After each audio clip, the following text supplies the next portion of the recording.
Welcome. Today we're going to talk about the Rendell Center's exciting literature-based mock trial program. It's one of the most engaging ways to help your students learn about the judicial system and to have fun.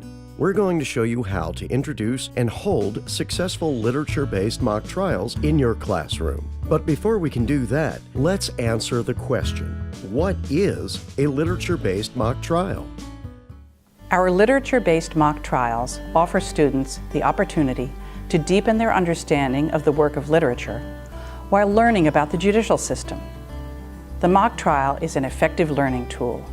It helps students develop confidence, critical thinking skills, teamwork, and communication skills, in addition to increasing a student's proficiency in basic skills such as reading, writing, speaking, analyzing, listening, and reasoning, all in an interactive and engaging environment. A literature-based mock trial is when you take a piece of literature, a good piece of literature, and turn it into a trial. You take the conflict that the characters have or the problem that comes up in the story, and you put the character on trial for whatever it is that they did. Any good piece of literature is going to have a good conflict, and it's going to have an opportunity to make a trial out of it. I've been doing literature-based mock trials for I think 4 or 5 years. And I've seen over the years the good effects that it has on the students and on me. It makes my teaching more interesting too. My students get so excited when they know that there are actual attorneys coming into our classroom. And I remember once saying, well, we're going to have attorneys to come in to help you develop your questions. And they said, Miss Williams, what's an attorney? And I said, oh, well, that's a fancy word for a lawyer. And they were like, oh. And when that day came and the attorneys actually came into the classroom, they were over the moon. They were super excited that attorneys came into our classroom just to work with them. A literature-based mock trial is an opportunity for volunteers, especially attorneys, to be able to go into classrooms and develop a mock trial with the students based on curriculum they are already reading. A literature-based mock trial really gives students an opportunity to learn about the judicial system, and it really piques their interest, hopefully, into learning more about the civic system in the United States. I think the reason why I started doing literature-based mock trial is because I wanted to find a different way to try to teach the children civic responsibility. I hope that in the future, by teaching literature-based mock trials, that in the future we're creating civic-minded adults. The literature-based mock trial is designed to focus on the literature that the students are reading in the classroom. The primary goal is to enrich the students' learning experience with the literature while teaching them about the American government and its judicial system. The Rendell Center's literature-based mock trial handbook is your guide, your recipe book to conducting successful, enjoyable mock trials in your classroom. Please have the handbook ready during this video. We will refer to it as we continue our discussion. The handbook is downloadable from our website at www.rendellcenter.org. The beginning lessons are designed to introduce the concept of a mock trial, build common vocabulary, strengthen the students' understanding of the concept of rules and laws, and provide an opportunity to get to know the students. At the end of Lesson 1, the students will understand the difference between a rule and a law, discover the challenges to writing a rule, know and understand vocabulary used in connection with a trial, know and understand the roles of people in a trial, understand what a literature-based mock trial is. When introducing a new concept to our youngest citizens, it's important to connect it to concepts with which the young student is familiar. To that end, the first lesson begins with activities that address the concept of rules and laws.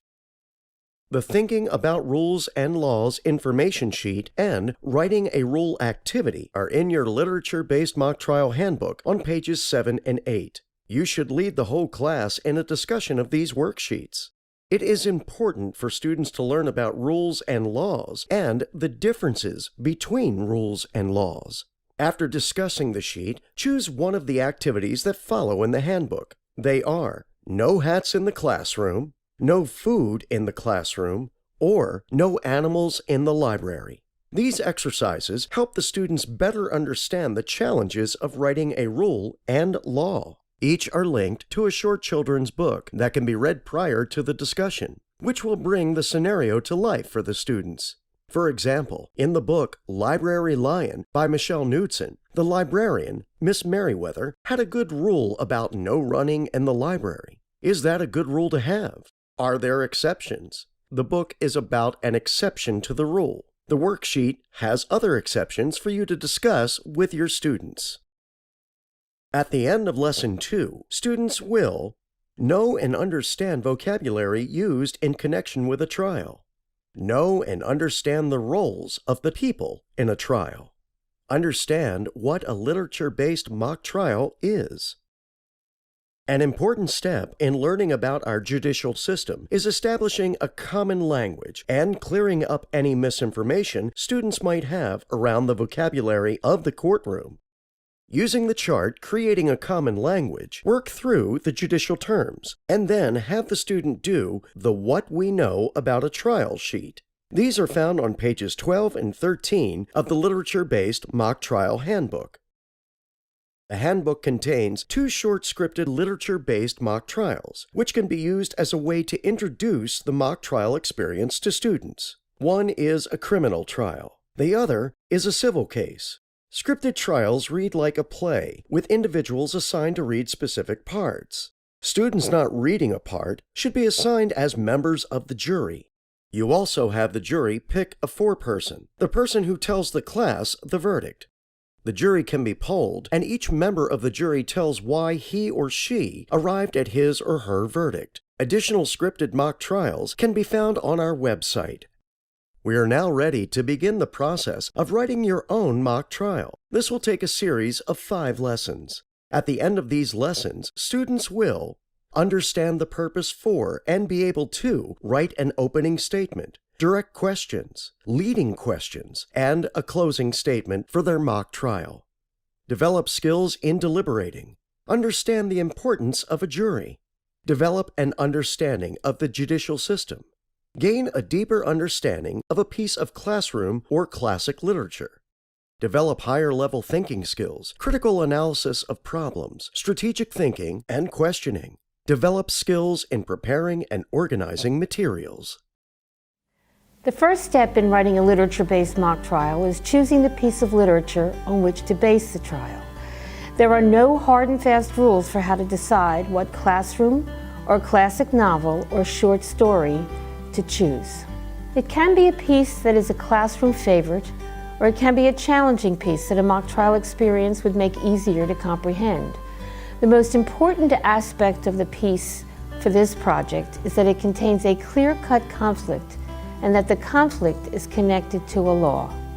For example, let's consider a read aloud of Goldilocks and the Three Bears. There can be a literature-based mock trial in which Goldilocks is tried for criminal trespass.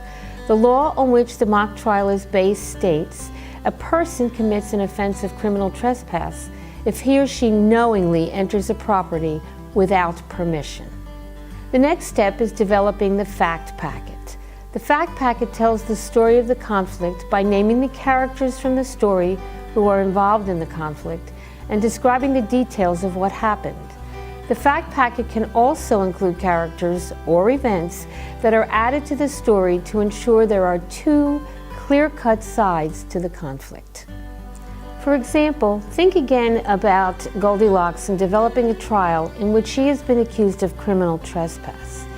To make sure that there are 2 clear-cut sides to the trial, you could add a neighbor of the Bears as an eyewitness and/or a fairy tale friend of Goldilocks. Maybe someone like Little Red Riding Hood, who accompanied Goldilocks on her walk to the bear's house. The key here is to provide in your fact packet 3 to 4 witnesses for each side. In other words, witnesses whose testimony supports the idea that Goldilocks is guilty of criminal trespass, and witnesses whose testimony supports the idea that Goldilocks is not guilty. The fact packet can be developed with your whole class, by the teacher, or as a partnership in person or electronically with the Rendell Center. You should begin the session by reading the fact packet to the students. Then, invite the students to brainstorm the conflicts in the fact packets and identify the one on which they would like to base their trial. After deciding on the conflict, use the Law for Our Mock Trial activity on page 41 in the handbook with the students to identify the law that was broken. Then, have the students research the law. With the whole class, identify the witnesses for the defense and the witnesses for the prosecution using the Witness Statements activity sheet on page 42. Have the students come up with statements for each witness. Now is a good time to divide the class into sides. This can be done randomly or play the Take a Stand game. To do this, have the students stand and say whether they believe the individual is guilty or not guilty. If time allows, the entire class can stand lining up across the front of the classroom with the students who are not sure in the middle. Then, group the students into two sides based upon their beliefs. One side becomes the defense and the other the prosecution. Remind the students that if you are trying to prove that the defendant is not guilty, you are on the defense side. If you are trying to prove that the defendant is guilty, you are on the side of the prosecution. Using the activity sheet found in the handbook on page 44, have the students work together in small groups to develop the opening statement. The opening statement should be like a story. One cannot argue in the opening statement. The purpose of the opening statement is to state the facts and foreshadow what the trial will be about. The higher the grade level with whom you are working, the more independent this activity can be.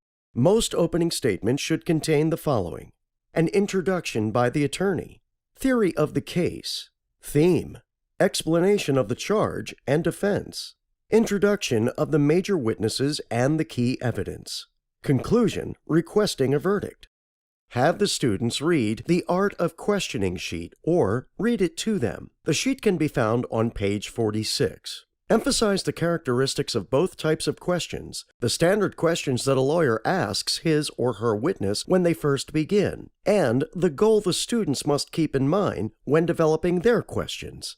Is the defendant guilty or not guilty? Review with the students that there are two kinds of questions. There are direct questions and open-ended questions that guide the witnesses to tell their side of the story. A lawyer asks direct questions of his or her witnesses. These questions give lawyers the opportunity to bring out important points for their side. Then there are leading questions. In asking this type of question, the lawyers are leading the witnesses to get to the answer that the lawyers want. This is a question that suggests an answer, usually one as simple as a yes or a no. Lawyers ask leading questions when given the opportunity to cross-examine a witness from the other side. Direct questions should include who, what, when, why. Leading questions should include the words and phrases such as, isn't it true? Won't you admit? Would it be right to say? Is it correct then? Work through the Art of Questioning activity sheet with your class and additional sheets on pages 46 through 52 of the Mock Trial Handbook, which contains sample exercises on writing questions you can use with your students. Often, this is one of the hardest concepts for students to understand. They are used to answering questions, not formulating questions on their own. This lesson might take multiple sessions. Once you have completed the Art of Questioning activity sheet and are comfortable that the students understand the different types of questions, divide each side into small groups, with each group coming up with direct questions for one of their witnesses and cross-examination questions for one of the opposing side's witnesses. Sometimes it's helpful to do one witness with a class as a whole. A closing statement is a powerful summary of what your side has proven. Write your closing statement going step by step and retelling the jury what each of your witnesses has proven. The closing should also include any discrepancies in the opposition's case. If the opposition said they would do or show something in their opening, but did not, it is a good idea to point this out in your closing statement as well. Remember, you cannot add anything in the closing statement that has not already been stated in the trial. With each of the component parts done, opening, questions, and closing, it is now time to type up the script. Depending on the student's level, they can assist with this exercise. Each side can do their own questions to maintain some confidentiality, or the whole script can be given to everyone. Roles can now be chosen: lawyer, witness, and bailiff. Jury members can be selected from the class or from another class. You should discuss the important role a jury plays in the process. The script should include jury instructions for the judge. Pages 55 and 56 provide valuable information you can share with your students on the jury process and verdict. The day of the trial is here. You can do the trial in the classroom, school library, or courtroom. Many courthouses are happy to have students come in, and judges are more than happy to preside over the event. If you are in a classroom or a school library, try and set up the room as close to a courtroom as possible. As a federal judge and grandmother, there is nothing more amazing than to see the young eyes of a fifth grader light up as he or she approaches the witness stand to question a witness, or as they work on a script. If you're a teacher or a lawyer, I encourage you to join us on the literature-based mock trial journey. It is a rewarding experience. Just as reading a book opens a world for a student, a mock trial will open additional worlds in terms of content and experience. My students learn the way we work, the way the government works, the way the courtroom works. They also learn civic responsibility. They learn what a jury is. They learn what a judge does. They learn what civil and what criminal means. They learn what a bailiff does. And they also get a chance to see all the job opportunities that may be available to them in the future. Maybe they might want to grow up to be an attorney or a judge or perhaps even a bailiff. So all of this comes into play when we do mock trials in our classrooms.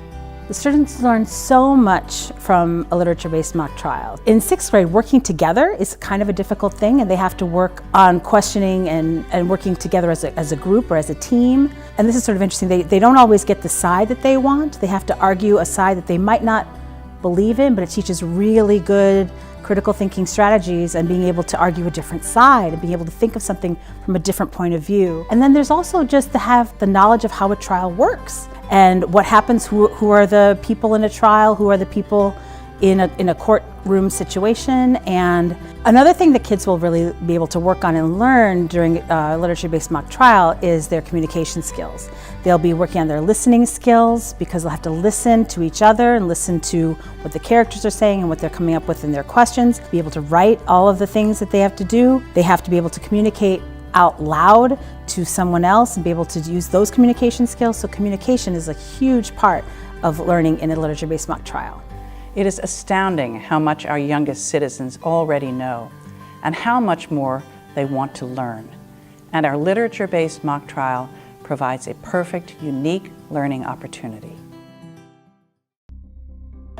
Thanks for watching. We hope that you will get started right away and implement the Rendell Center's literature-based mock trials into your classroom. Remember, the free downloadable mock trial handbook is your guide, your step-by-step reference to having successful literature-based mock trial experiences with your students.